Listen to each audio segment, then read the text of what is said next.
تا د نمل نه میږی جوړ کړی دی چې نمل نه میږی دی سلیمان علیه السلام سره یې خبرې کولې حاجي سلیمان علیه السلام سره میږي څنګه خبرې کولې یاره جي معجزه ده که نه ها د سلیمان علیه السلام معجزه ده که د میږي معجزه ده هلکه معجزه د پیغمبر وي که دا خبره چې دا نمل او میږي څوک وو دا دویم نمبر خبره ده خو د نت په سترګه کتونکي مسلمان وګوره څه وخت کې اعتراض کېدو په بخاري بیا څه وخت کې اعتراض کېدو په مسلم دا اوس چې اعتراض کېږي دا په قرآن دی خو معنوي طور دی بخاري خبرې ختم د مسلم ابو داود ترمذی ابن ماجه خبرې لاړې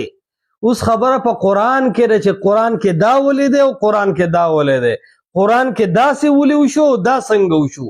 دې ته وایي د حدیثو نه انکار لاړ انکار د قرآن ته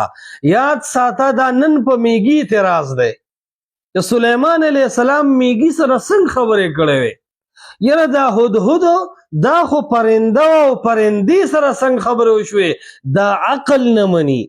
نن دا په قرآن اعتراضونه دي دا ځان سره نوٹ کا فرویزیت روان دی ته دی چې سبب د الله سبحانه وتعالی په ذات اعتراضونه د مستشرقین او د ملحدین دفاع به شروع وي نو عرض دا دی چې قرآن دا واقعه ذکر کړی دا چې سلیمان علیه السلام ته الله سبحانه وتعالی د پرندو د خبرو ملکه ورکړې وه ويعلمنا مونږ ته ښودلی شوي دي نو معجزه د سلیمان علیه السلام شوه دا نه د هدهد شوه او نه د میږي شوه د هغې یو کمال دی خو معجزه یې نه ده نو بیا الله سبحانه وتعالی فرمایي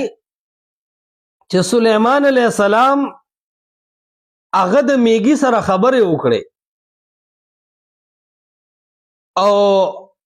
تعبیر داسې دی چې معنا سلیمان علیه السلام په هغه خبرو باندې د هغې پوه شو قالت نملة یا ایها النمل ادخلوا مساکنکم چې هغه میږي مشر خپلو نورو میږیانو ته ووایي چې ادخلوا مساکنکم خپلو سړو ته او کورونو ته وردن نشئ اوس ځوان ته اعتراض دا راغلی دی مشر وایي چې اول خو دا نمل دا د سړي نوم وي دا د میږي نوم نه دی په دې څه دلیل دی نو مشره ښه په حوصله شه اول خو جذبات پکار نه دي ایمان خرابېږي زمونږ د دین د ستا او زما خبره نه ده دې 1400 کاله امت تعامل سره دا دین روان دی او دې له چې چا منځ ته شرک راوستی د نو لوی جماعت د محدثینو راغلی دی وهلی دی دې له چې چا منځ ته بدعات راوستی دي هر تور او سپین بالکل کلاو او واضحه شوي دي دې کې ملاوټ ته څوک نه دي سم شوی اوله خبره اوره د تمام عربو د عجمو په دې باندې اتفاق دی چې د نمل نه مراد میږی دی دا یو جواب شو اتفاق د تمام امت سبیل المؤمنین چې ورته قرآن ویلی دی دویمه خبره قرآن په دې گواه دی وحشر لسلیمان جنوده من الجن والانس والطیر سلیمان علیہ السلام ته لښکر راجمع کړی شوي دي نو څه دي پریان انسانان او مارغان د وزرو والا میږي په مارغانو کې شامل وي اوس وګوره کته وی چې دا نمل دا انسان او نقطه باندې لومبه رد چې کوي پتا د تمام امت اجماع رد کوي چې و د الله بنده د دین مراد میږي دی او انسان نه دی د سړي نوم نمل نو ځکه چې تمام عرب او تمام مسلمانان د دین ندي قائله دا یو رد شو دویم دلته په طریقه د عطف ذکر کړی دی او جن او انس نه پرندی جدا ذکر کړی عطف تقاضا د مغایرت کې انسانان ځان لشي دي پرندی ځان لشي دي نو کنمل پرنده شنو د وطیر سمانا دا دا قرآن پتارت کی مشرا درم بیاوی حتی اذا اتو علی واد النمل چې د میګو پاغه علاقه باندې را تیرېدو اوس ته سوچو کا واد النمل د یو سړي علاقه نوي، ځکه چې النمل دا خو ټولو میږو ته وي، خو نمل که د سړي نوم شي نو د یو سړي علاقه څنګه وه؟ او په دې قرینه مخکې ټکې دی چې هغې ووي یا ایها النمل، یو میږي نورو میږیانو ته ووي، نو د یو سړي خو نوم شو نمل، خو د یا ایها النمل بیا څه معنی ده؟ کنه دا یو داسې وادي نمل وه چې په دې کې اوسېدونکي د هر سړي نوم به نملو. دا قرآن پتا باندې رد کوي مشره چې دا کم تفسیر دی د سر سید احمد خان نه اغستی دی، کم تفسیر دی د غلام جیلانی برق نه اغستی دی، کم تفسیر دی د سر سید احمد خان نه اغستی دی او د تبنا امادی او د عبدالله چکړالوي نه اغستی دی. دا تفسیر د امت مسلمه د اجماع خلاف سکے، دا د قرآن د ظاهرم خلاف دی، نو د الله د پیغمبر د احادیث رد سکے، اوس د قرآن په ظاهر باندې ځوانه ردونه شروع کړل. بیا ورته هغه وایي ادخلوا مساکنکم، دا یو میږي دی نورو میږیان څه خپلو سوړو ته او کورونو ته وردن نشي، که چېرته کې د هغې بچکول مقصود و نو دی ورته ولې نه وي چې یو طرف ته شي، که دا سړی و خو سړي یو طرف ته شي یا پناه شي، خالص په کور کې چې ورته پناه میلاویږي نو د میږیانو سوړه وي چې وردن نشي نو بچ شي. دا هم په دې قرینه ده چې د نمل نه مراد میږي. بیا وایي وهم لا یشعرون، دی زمونږ د حال نه نه دي خبر،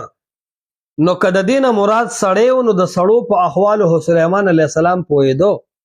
سړی خو ښکاري، په سړی خو په نظر باندې راځي چې دته زه تکلیف ونه رسوم، نو بیا د دې آیت څه مطلب چې وهم لا یشعرون؟ مشره وم رد پتا باندې قرآن کوي چې لا یحتمنکم سلیمان مو د خبو د لاندې تباه و برباد نه کي. نو ځوانه چې ته وې دا نمل یو سړی و او دا د یو سړي نوم نمل و میږي د یو سړي نوم و، نو ته سوچو که سړی څوک د خپو د لاندې دل کوي؟ دا قرآن د پتا باندې ردونه کوي. دویم دا چې دا خبره سلیمان علیه السلام ته وورولې شوه، نو قرآن وایي فتبسم ضاحکا من قولها، هغه داسې وخندل او خندا وله ورله چې انسانان څه کې هر سړی په ځان خفه کېږي چې د مرګ نه بچ شم. سوال دا دی مشره که چېرته کې د نمل نه مراد سړی شي نو د سړی په خبره باندې تبسم سلیمان علیه السلام ولې وکړو؟ دا خو عادت دی چې سړی ځان د مرګه بچ کړي، خو د میږي په حق کې دا خبره وه نو فتبسم ضاحکا من قولها. او دا حکومت او سلطنت د سلیمان علیه السلام چې په میږو وو نو ذکر رستو هغه وایي رب اوزعنی ان اشکر نعمتک، اے ربا توفیق ما ترا کې د ستا د نعمت شکریا ادا کولو. دا ټول نعمت دلته دا مراد دی چې زما د خپو د لاندې میږي را نه لله او زه الله د هغې په خبرو پوه کړم. دا د 1400 کاله د امت اتفاقی تفسیر دی، سوا د هغه خلکو نه چې هغه تمام امت قرآن حدیث اجماع عرب پریږدي او خپل عقل پسې روان شي، یا د ډاکټر جاوید غامدي عقل پسې روان شي، یا د صدر پرویز عقل پسې روان شي، نو هغه به ګمراه شي. کني د امت په دې مسله اتفاق دی چې د نمل نه مراد میږي او انسان او سړی نه و. بیا د عمر د تیریدو د وجې واقعي خبره ده چې عمر د شپېتو نه ووړي نو ګیرې له خو به وسمه ورکړي، خلک به وایي چې ځوان دی، خو مازغه خو په وسمه نه تازه کېږي که نه. نو مشره ستا ګیرې ته د وسمې ضرورت نشته، ستا مزغو ته د قرآن او د سنت د وسمې ضرورت دی. دا لږ په حدیثو ریفریش کا. وایي زما سوال بیا دا دی چې سلیمان علیه السلام په خبرو پوه شو یا یې واورېدې، نو وي دا معجزه د میږي شوه که دا معجزه د سلیمان شوه؟ وایي دوه جواب دي او دواړه به قرآني، ځکه که بخاري ووایم نو هسې نه ډیران ته ولې. نو قرآن کې یو جواب دا دی چې وی علمنا، موږ ته دا تعلیم راکړی شوی دی. سلیمان علیه السلام وایي نو دا معجزه د سلیمان علیه السلام وه. ها نحوه کې مسله ده که چې ته اولا والا سر د ناسته کړي ده ته به ووایي دا نکره چې معرفې ته مضاف شي نو که معرفه نشي نو فی حکم المعرفه وي. نو دا میږي شي نو خو نسبت سلیمان علیه السلام سره راغی نو څه کمال الله دلم ورکړی دی، لکه د اصحاب کهف سپیچ یادولی شي یا هدهد وغیره یادولی شي. دویمه خبره دا ده چې عیسی علیه السلام بارک قرآن گواه دی چې واحیی الموتى باذن الله، زه ژوندي کوم مړي په حکم د الله. نو کم مړي چې به عیسی علیه السلام ژوندی کو، نو ستانه سوال دا دی مشره چې دا معجزه د دې مړي شوه که دا د عیسی علیه السلام شوه؟ کم جواب چې ته هلته کې هغه به انشاءالله دلته زمایي. بله خبره رایار عیسی علیه السلام به وی و ابرس الاکمه والابرس، پیدایشي ړوند او د برګي واله زه ښه کوم. نو دا د دغې مریض کمالو که د عیسی علیه السلام کمالو؟ کم اعتراض چې هلته کې هغه دلته وکړه، کم جواب چې دلته کې هغه هلته وکړه. بیا وی تر اوسه پورې مې د میږو خبرې نه وي لیدلې. مشره ډېر عجیبه خبرې کې او کته وی چې په دې زما فالور زیاتیږي او مسلمانان به د اجماعي دین نه منکر شي. د تا ته پته د 2-3 کسو ته فالور نه وي، نور دا عوام دي، دا نوجوانان دي، دا مسلمانان دي، دا په قرآن او حدیث مین دي. دی سره د الله کلک امداد دی چې څوک ګمراه کوي الله د حق دایان ساتي او د دې عوامو انتهایی برابر اصلاح کیږي. دا دوکه کیږي نه الا ماشاء الله. نو سوال دا دی چې ته وایې چې تر اوسه پورې مې د میږي خبرې نه وي لیدلې. نو قرآن کې خدا وایي عیسی علیه السلام چې واحیی الموتى باذن الله، زه مړي ژوندي کوم په حکم د الله. تر اوسه تا مړي ژوندي کول لیدلی دي؟ نو چې د میږي د خبرو نه انکار کې، نو د الله د کتاب کې د عیسی علیه السلام د مړو د ژوندي کولو نه ولې انکار نه کې؟ دویمه خبره وابرئ الاکمه والابرص، زه پیدایشي ړوند او برګي والا حکوم. پیدایشي ړوند حکول د تر اوسه لیدلی دي؟ برګي مرض د لا تر اوسه په دوایي حکېدل لیدلی دي؟ چې د کول نو چې د هلته نه انکار کې مشره تا پسې څه بیل راځي، تا ته څه حکومت ګرفته چي د دې نه انکار وکړه، مزه خو به درکړي که نه؟ که څوک یې مني که نه مني، ستا د مزغو ریپریشن خو به وشي، ته خو به په سر کې راشې که نه، ته خو به په یو ځل کرسۍ کې تاو راتاو شې که نه، ستا په کلیپ خو به په یو څو ویوز راشي که نه؟ ته خو انکار وکړه، تا له پکې خپلې فایدې شته، هم مسلمانان پې نه ګمراه کېږي. بل ته چې وایې چې تر اوسه مې د میږو خبرې نه دي لیدلې، نو وانبئکم بما تاکلون وما تدخرون فی بیوتکم، تر اوسه دې دا لیدلي دي چې چا څه خوړلي هغه ته پته لګي بغیر د اسبابو، او چا کړی چې کور څومره غلی د هغه غلې اندازه یې لګي، تر اوسه دې دا نه دي لیدلي. نو چې د میږو د خبرو نه انکار کوې، نو د دې معجزاتو د عیسی نه مې انکار وکړه که نه؟ عرض دا دی وروره. او بیا څه وایي؟ وی ته وایې چې قرطبي کې لیکلي دي، علم د 80 ځله زیات شه او په 10 کې ورته ضرب ملاو شه، دا قرطبي نه دی قرطبي دی. خو عرض دا دی چې ته خلکو ته وایې چې قرآن ومنه، نو سوال دا دی دا قرآن منلو، قرآن خو عربي ژبه ده، د عربی چې کم اتفاقی مفهوم دی هغه ته نه منې، نو د قرآن د منلو دپاره هم ستا غونده یو مصنوعي نبي ضرور پکار دی ستا فالورز له، چې هغه عوامو ته قرآن د ستا د خیالاتو مطابق پړاو کړي، ځکه